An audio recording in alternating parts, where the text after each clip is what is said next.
empieza la historia cuando yo nazco en 1973, un 10 de julio. Mi mamá tuvo un accidente, tenía 6 meses ella de embarazo. En ese momento tuve que nacer y bueno, pues desde ahí empieza mi andar, mi existir, ¿no?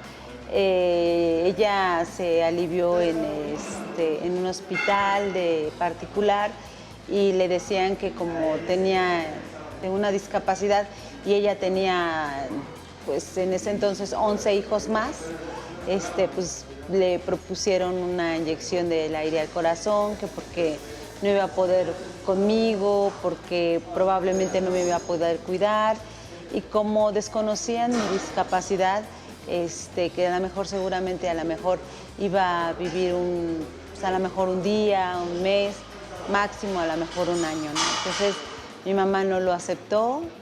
Entre que eres pequeña y desconoces qué es lo que está pasando, estuve en hospitales, me estuvieron haciendo operaciones, sabiendo cuál era mi discapacidad y de ahí me traslado a una escuela para personas con discapacidad a los 6 años. Ahí estudié el kinder, primaria y la secundaria y ahí pues descubro que había muchas discapacidades, ¿no? Incluyendo la mía.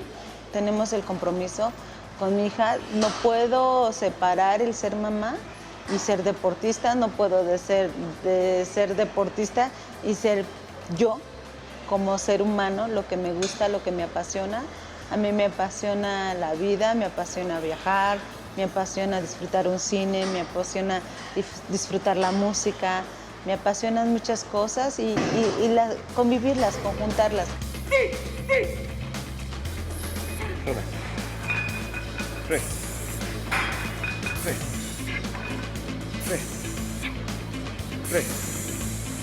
Venga. Esta ocasión yo sé que estoy dentro de la mira igual de las deportistas del mundo. Sé que vamos al tú por tú, cada vez se supera la gente, cada vez tienen más pues de métodos para llegar y apoyos. Entonces, México también está esperando que los deportistas tengamos esos mismos apoyos y esas mismas oportunidades. Sin embargo, no obstante, se den o no se den, estén o no estén, sé que Amalia está comprometida conmigo misma, ¿no? La primera rival yo creo que a vencer soy yo. Y sí, definitivamente voy a dar lo mejor de mí, espero de mí mejorar mis marcas, espero de mí hacer un buen papel, espero de mí esperar y estar dentro del medallero, estar dentro del podio y, ¿por qué no?, aspirar a una medalla de oro y un récord mundial. Se hace una gran hermandad porque en cada justa nos volvemos a encontrar y vamos por lo mismo y se hace una hermandad, un cariño fraterno, pero a final de cuentas al momento de competir yo no soy Amalia, yo soy México. Entonces yo sé y no veo yo a una Fatma, yo no veo a una Yancy Bian, yo no veo a una Tamara Podpanaya de Rusia, o sea, yo veo que son sus naciones y es mi nación. Y en ese momento se me olvida que somos amigas, en ese momento es su nación y yo voy por la mía.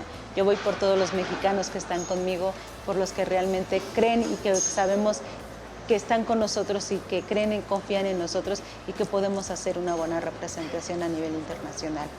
Muchas limitaciones como país, desafortunadamente, en el deporte, vivimos muchas, sobre todo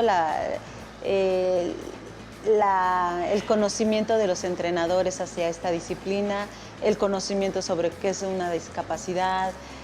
Sí, de por sí, entrenadores son muy difíciles de encontrarlos, preparados especializados para personas convencionales, para personas con discapacidad mucho más.